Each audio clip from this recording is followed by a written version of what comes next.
Hey, Washington Commanders fan, will there be cuts of several players? If you think this season has been tough enough, brace yourself because what lies ahead may be even more painful.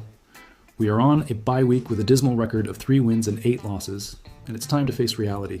Many players wearing our jersey now won't be here next season. I've picked 7 names that are definitely on their way out, and some of them will surprise you because we're talking about respected veterans, players who were brought in with high hopes, and even sports legends. Each of these cases tells a different story about how this season fell apart, and you need to understand what happened with each of them to know what to expect in the future. Subscribe to the channel now and turn on the bell because in the coming weeks, we will cover every move of the offseason and give that like if you want to see this team rise from the ashes next season. Let's start with Austin Ekeler, and this is one of the saddest stories of this whole season. We signed him hoping he would bring that steady veteran presence in the backfield, someone who knew the game inside and out and could be that reliable player who always delivers. Adam Peters was so confident in the younger running back options that he even traded Brian Robinson Jr. to the San Francisco 49ers before the trade deadline. The idea was to have Ekeler as the leader of the group while the younger ones developed, but fate had other plans.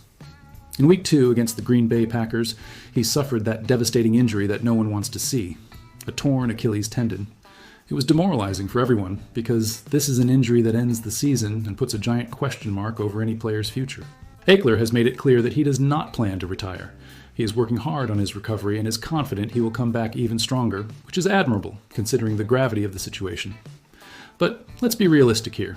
He's turning 31, has a concerning history of concussions throughout his career, and now adds this serious injury to the equation.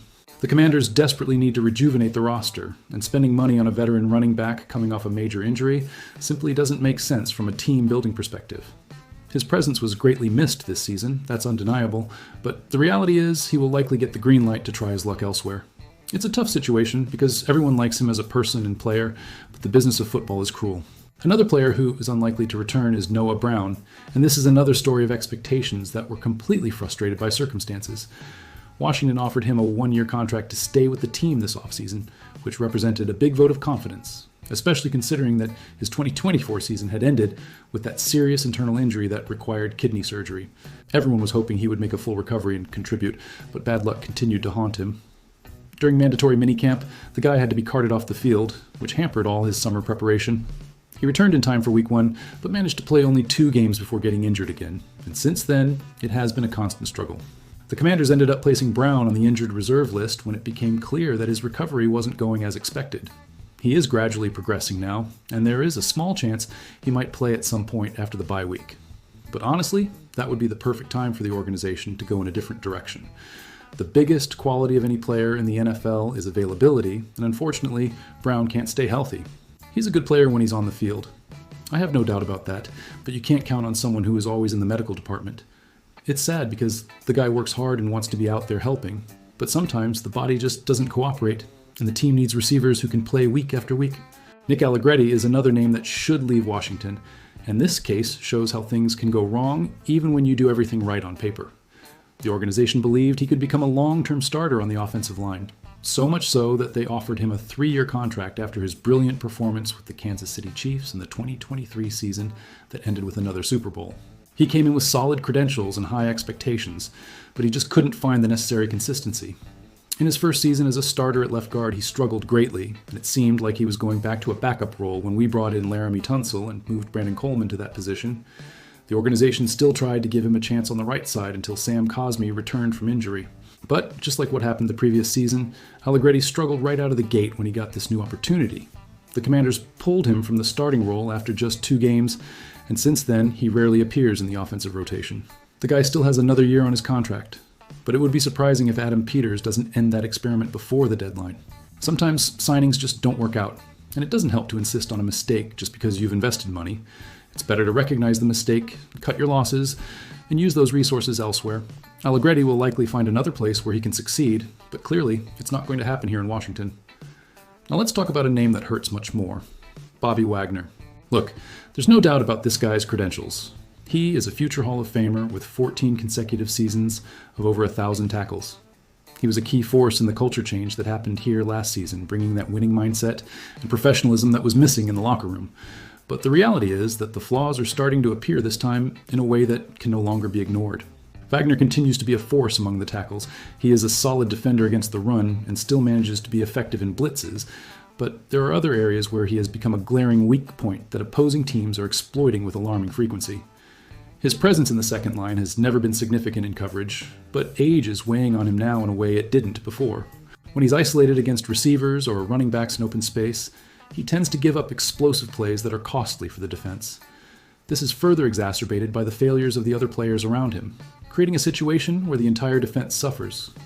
While Wagner hasn't confirmed whether he will retire or not this offseason, the Commanders need to find a younger, more dynamic linebacker to take that position.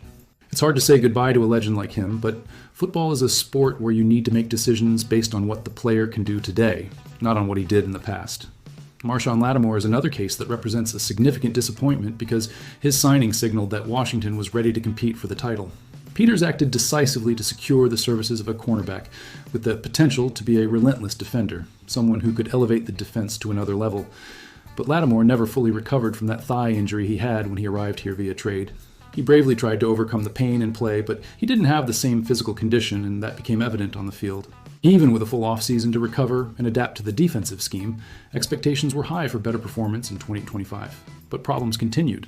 The four-time Pro Bowler was suffering from weaknesses that became more exposed here. He was easily beaten by faster receivers in open field, and his technical mistakes resulted in multiple pass interference penalties at crucial moments that cost games. When it finally seemed like the situation might be improving, he suffered a torn anterior cruciate ligament that ended his season. Adam Peters probably won't like making this decision, but the savings of $18.5 million without affecting the salary cap by cutting Lattimore before the final year of his contract is too tempting to ignore. It's a situation where you need to swallow your pride and admit that the deal didn't work out. Von Miller is yet another sports legend whose time in Washington has likely come to an end. Fans were concerned about Peters' lack of attention to pass rush options during the offseason, and the signing of Miller just before the start of the season seemed like the perfect solution. He will be elected to the Hall of Fame on the first ballot when he retires, that's guaranteed. But the question is whether he still has what it takes to contribute on the field. The Commanders were confident he could help as a rotational pass rusher when needed, but due to injuries that ended the seasons of Dorrance Armstrong Jr. and Dedrick Wise Jr., Washington needed much more from him than originally planned. This allowed opposing defenses to focus exclusively on Miller, and he simply no longer has the dynamism needed to neutralize that extra attention at this final stage of his career. The Super Bowl 50 MVP recently revealed that he wants to continue playing, ideally for the Commanders, which shows his character and how much he enjoyed being here.